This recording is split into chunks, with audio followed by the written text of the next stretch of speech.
ओम शांति। आज 9 अगस्त 2025 की साकार मुरली। आज बाबा ने कहा, मीठे बच्चे, यह पुरुषोत्तम संगम युग कल्याणकारी युग है। इसमें ही पढ़ाई से तुम्हें श्री कृष्ण पुरी का मालिक बनना है। प्रश्न, बाप माताओं पर ज्ञान का कलश क्यों रखते हैं? कौन सी रिवाज भारत में ही चलती है?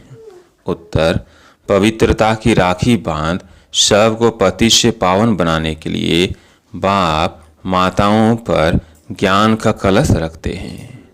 रक्षाबंधन का भी भारत में ही रिवाज है। बहन भाई को राखी बांधती है। यह पवित्रता की निशानी है। बाप कहते हैं, बच्चे, तुम मामेकम याद करो तो पावन दुनिया के मालिक बन जाएंगे। गीत है भोलेनाथ से निराला। ओम शांति। यह भोलेनाथ की महिमा, जिसके लिए कहते हैं देने वाला है। तुम बच्चे जानते हो, श्री लक्ष्मी नारायण को यह राज्य भाग्य किसने दिया? जरूर भगवान ने दिया होगा, क्योंकि स्वर्ग की स्थापना तो वही करते हैं। स्वर्ग की बादशाही भोलेनाथ ने जैसे लक्ष्मी नारायण को दी, वैसे ही श्री कृष्ण को दी।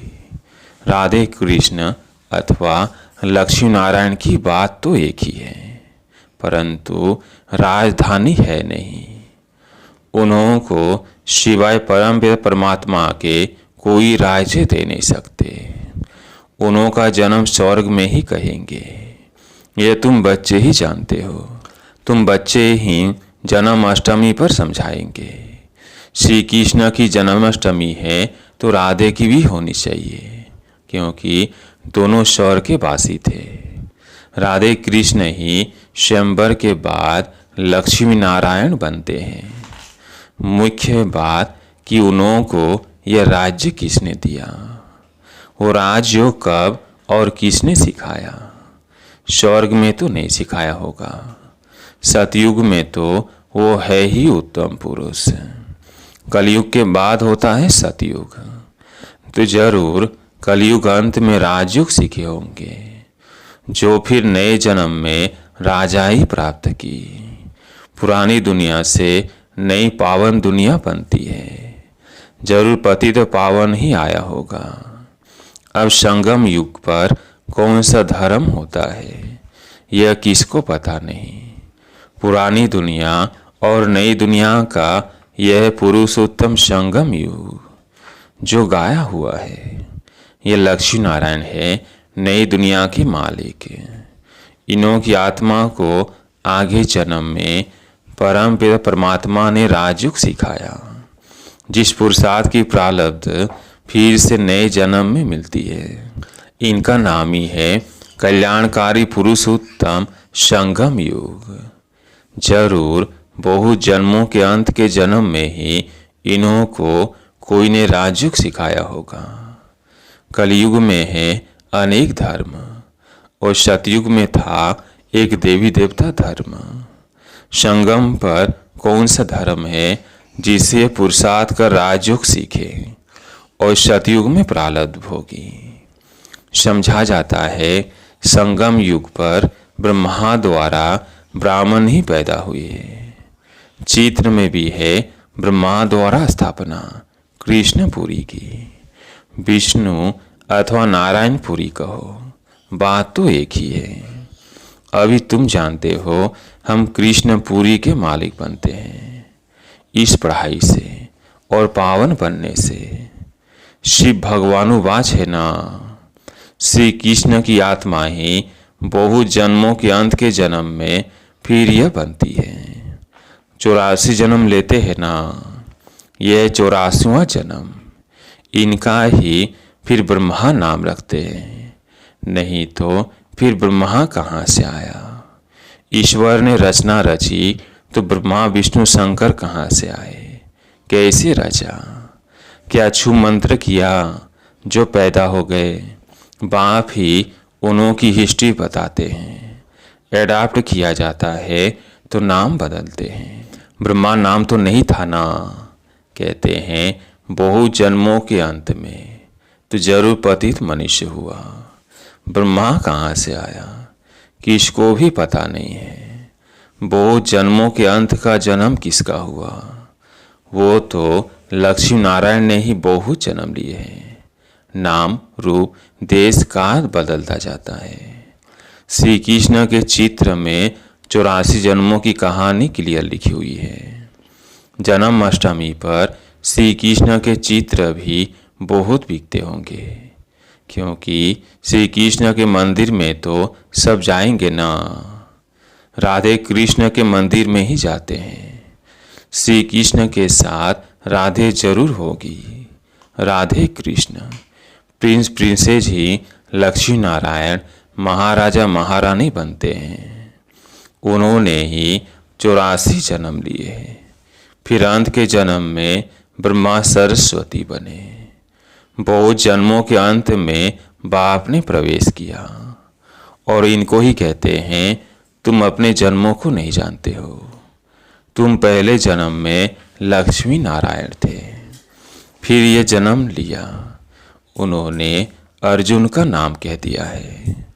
अर्जुन को राजयोग सिखाया, अर्जुन को अलग कर दिया है, परंतु उनका नाम अर्जुन है नहीं। ब्रह्मा का जीवन चरित्र चाहिए ना, परंतु ब्रह्मा और ब्राह्मणों का वर्णन कहाँ भी है नहीं। यह बातें बाप ही बैठ समझाते हैं। सब बच्चे सुनेंगे, फिर बच्चे औरों को समझाएंगे। कथा सुनकर फिर औरों को बैठ सुनाते हैं। तुम भी सुनते हो फिर सुनाते हो। यह पुरुषोत्तम संगम युग, लीप युग, एक्स्ट्रा युग। पुरुषोत्तम मास पड़ता है तो 13 मास हो जाते हैं। इस संगम युग के त्योहार ही हर वर्ष मनाते हैं। इस पुरुषोत्तम संगम युग का किसको पता नहीं है। इस संगम युग पर ही बाप आकर पवित्र बनाने की प्रतिज्ञा कराते हैं। पति दुनिया से पावन दुनिया की स्थापना करते हैं। रक्षाबंधन का भी भारत में ही रिवाज है। बहन भाई को राखी बांधती है, परंतु वो कुमारी भी फिर अपवित्र बन जाती है। अभी बाप ने तुम माताओं पर ज्ञान का कलश रखा है। जो ब्रह्मा कुमार ब्रह्मा कुमारियां बैठ पवित्रता की प्रतिज्ञा कराने राखी बांधती है। बाप कहते हैं मामेकम याद करो तो तुम पावन दुनिया के मालिक बन जाएंगे। बाकी कोई राखी आदि बांधने की दरकार नहीं है। यह समझाया जाता है जैसे साधु सन्यासी लोग दान मांगते हैं। कोई कहते हैं क्रोध का दान दो, कोई कहते हैं प्याज मत खाओ। जो खुद नहीं खाते होंगे वो दान लेते होंगे। इन सब से भारी प्रतिज्ञा तो बेहद का बाप कराते हैं। तुम पावन बनना चाहते हो तो पतित पावन बाप को याद करो। द्वापर से लेकर तुम पतित बनते आए हो। अब सारी दुनिया पावन चाहिए, वो तो बाप ही बना सकते हैं। सर्व का गति सदगति दाता कोई मनुष्य हो नहीं सकता। बाप ही पावन बनने की प्रतिज्ञा लेते हैं। भारत पावन स्वर्ग था ना। पतित पावन वह परम पिता परमात्मा ही है। श्री कृष्ण को पतित पावन नहीं कहेंगे। उनका तो जन्म होता है। उनके तो माँ बाप भी दिखाते हैं। एक शिव का ही अलौकिक जन्म है। वो खुद ही अपना परिचय देते हैं कि मैं साधारण तन में प्रवेश करता हूँ। शरीर का आधार जरूर लेना पड़े। मैं ज्ञान का सागर पतित पावन राजयोग सिखलाने वाला हूँ। बाप ही स्वर्ग का रचयिता है और नर का विनाश कराते हैं। जब स्वर्ग है तो नरक नहीं। अभी पूरा रौरव नरक है। जब बिल्कुल तमो प्रधान नरक बनता है तभी बाप आकर सतो प्रधान स्वर्ग बनाते हैं। 100% पति से 100% पावन बनाते हैं। पहला जन्म जरूर सतो प्रधान ही मिलेगा।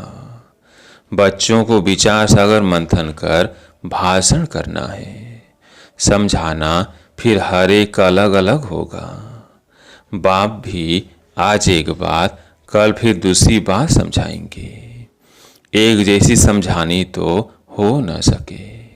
समझो, टेप से कोई एक्यूरेट सुने भी परंतु फिर एक्यूरेट सुना नहीं सकेंगे। फर्क जरूर पड़ता है। बाप जो सुनाते हैं तुम जानते हो, ड्रामा में सारी नोंद है। अक्षर बाय अक्षर जो कल पहले सुनाया था वो भी आज सुनाते हैं। यह रिकॉर्ड भरा हुआ है।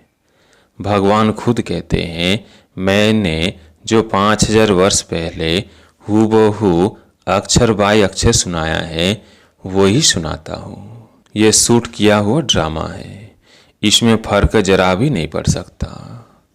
इतनी छोटी आत्मा में रिकॉर्ड भरा हुआ है। अब श्री कृष्ण जन्माष्टमी कब हुई थी यह भी बच्चे समझते हैं। आज से 5000 वर्ष से कुछ दिन कम कहेंगे, क्योंकि अभी पढ़ रहे हैं। नई दुनिया की स्थापना हो रही है। बच्चों के दिल में कितनी खुशी है। तुम जानते हो, श्री कृष्ण की आत्मा ने 84 का चक्र लगाया है। अब फिर श्री कृष्ण के नाम रूप में आ रही है। चित्र में दिखाया है। पुरानी दुनिया को लात मार रहे हैं, नई दुनिया हाथ में है। अभी पढ़ रहे हैं, इसलिए कहा जाता है श्री कृष्ण आ रहे हैं। जरूर बाप बहुत जन्मों के अंत में ही पढ़ाएंगे। यह पढ़ाई पूरी होगी तो श्री कृष्ण जन्म लेंगे। बाकी थोड़ा टाइम है पढ़ाई का। जरूर अनेक धर्मों का विनाश होने बाद श्री कृष्ण का जन्म हुआ होगा। सो भी एक श्री कृष्ण तो नहीं, सारी श्री कृष्ण पूरी होगी। यह ब्राह्मणी है जो फिर यह राजयोग सीख देवता पद पाएंगे। देवताएं बनते ही है नॉलेज से। बाप आकर मनुष्य देवता बनाते हैं पढ़ाई से। यह पाठशाला है, इसमें सबसे जास्ती टाइम लगता है। पढ़ाई तो सहज है, बाकी योग में है मेहनत। तुम बता सकते हो श्री कृष्ण की आत्मा अब राजयोग सीख रही है, परमपिता परमात्मा द्वारा। शिव बाबा ब्रह्मा द्वारा हम आत्माओं को पढ़ा रहे हैं विष्णुपुरी का राज्य देने। हम प्रजापिता ब्रह्मा के बच्चे ब्राह्मण ब्राह्मणियाँ हैं। यह संगम युग, यह बहुत छोटा सा युग है। चोटी सबसे छोटी होती है ना, फिर उनसे बड़ा मुख, उनसे बड़ी बाहें, उनसे बड़ा पेट, उनसे बड़ी टांगे। विराट रूप दिखाते हैं, परंतु उसकी समझानी कोई नहीं देते। तुम बच्चों को यह 84 जन्मों के चक्र का राज समझाना है। शिव जयंती के बाद है श्री कृष्ण जयंती। तुम बच्चों के लिए यह है संगम युग। तुम्हारे लिए कलयुग पूरा हो गया। बाप कहते हैं, मीठे बच्चों, अब मैं आया हूँ तुमको सुखधाम शांति धाम ले जाने लिए। तुम सुखधाम के रहवासी थे, फिर दुखधाम में आए। पुकारते हो बाबा आओ इस पुरानी दुनिया में। तुम्हारी दुनिया तो नहीं है। अभी तुम क्या कर रहे हो? योग बल से अपनी दुनिया स्थापन कर रहे हो। कहा भी जाता है अहिंसा परमो देवी देवता धर्म। तुमको अहिंसक बनना है, न काम कटारी चलानी है, न लड़ना झगड़ना है। बाप कहते हैं, मैं हर 5000 वर्ष बाद आता हूँ, लाखों वर्ष की बात ही नहीं। बाप कहते हैं, यज्ञ तप दान पुण्य आदि करते तुम नीचे गिरते आए हो। ज्ञान से सद्गति होती है। मनुष्य तो कुंभकर्ण की नींद में सोए हुए हैं, जो जगते ही नहीं। इसलिए बाप कहते हैं, मैं कल्प कल्प आता हूँ। मेरा भी ड्रामा में पार्ट है। पार्ट बिगड़ मैं भी कुछ नहीं कर सकता हूँ। मैं भी ड्रामा के बंधन में हूँ। पूरे टाइम पर आता हूँ। ड्रामा के प्लान अनुसार मैं तुम बच्चों को वापस ले जाता हूँ। अब कहता हूँ मन मना भव, परंतु इनका भी अर्थ कोई नहीं जानते हैं। बाप कहते हैं देह के सर्व संबंध छोड़ मामेकम याद करो तो तुम पावन बन जाएंगे। बच्चे मेहनत करते रहते हैं बाप को याद करने की। यह ईश्वरीय विश्वविद्यालय सारे विश्व को सदगति देने वाला दूसरा कोई ईश्वरीय विश्वविद्यालय हो न सके। ईश्वर बाप खुद आकर सारे विश्व को चेंज कर देते हैं। हेल से हेवन बनाते हैं जिस पर फिर तुम राज्य करते हो। शिव को बबुलनाथ भी कहते हैं क्योंकि वो आकर तुमको काम कटारी से छुड़ाए पावन बनाते हैं। भक्ति मार्ग में तो बहुत सो है। यहाँ तो शांत में याद करना है। वो अनेक प्रकार के हठ योग आदि करते हैं। उनका तो निवृत्ति मार्ग ही अलग है। वह ब्रह्म को मानते हैं। ब्रह्म योगी तत्व योगी है। वह तो हो गया आत्माओं के रहने का स्थान जिसको ब्रह्मांड कहा जाता है। वह फिर ब्रह्म को भगवान समझ लेते हैं। उसमें लीन हो जाएंगे। गोया आत्मा को मॉर्टल बना देते हैं। बाप कहते हैं मैं ही आकर सर्व की सदगति करता हूँ। शिव बाबा ही सर्व की सदगति करते तो वह है हीरे जैसा। फिर तुमको गोल्डन एज में ले जाते हैं। तुम्हारा भी यह हीरे जैसा जन्म है। फिर गोल्डन एज में आते हो। यह नॉलेज तुमको बाप ही आकर पढ़ाते हैं जिससे तुम देवता बनते हो। फिर यह नॉलेज प्रायः लोप हो जाती है। इन लक्ष्मी नारायण में भी रचता और रचना की नॉलेज नहीं है।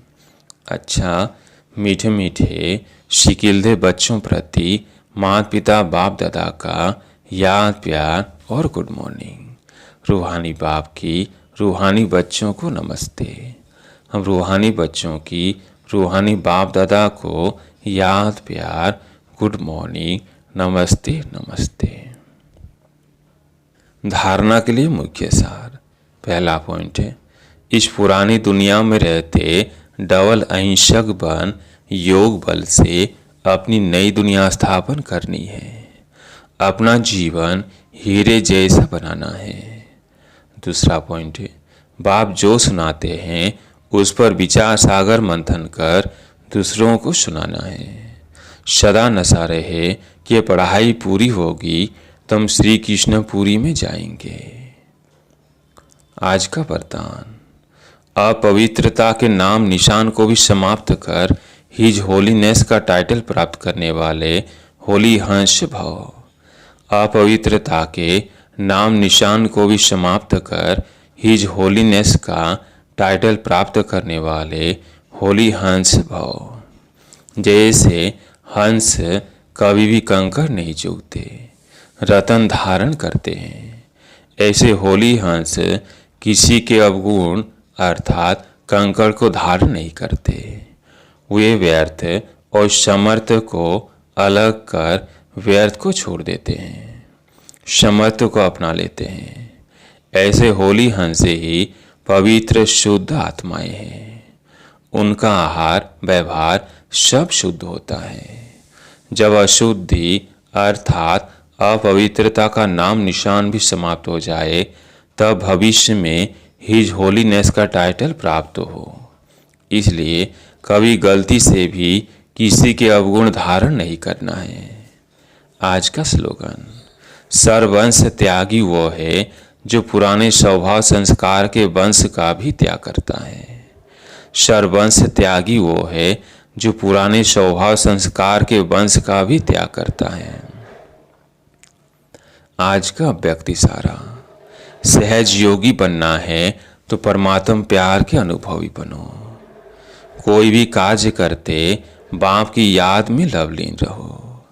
किसी बात के विस्तार में न जाकर विस्तार को बिंदी लगाए बिंदी में समा दो। बिंदी बन जाओ, बिंदी लगा दो तो सारा विस्तार, सारी जाल सेकंड में समा जाएगी और समय बच जाएगा। मेहनत से छूट जाएंगे, बिंदी बन बिंदी में लवलीन हो जाएंगे। अच्छा, ओम शांति।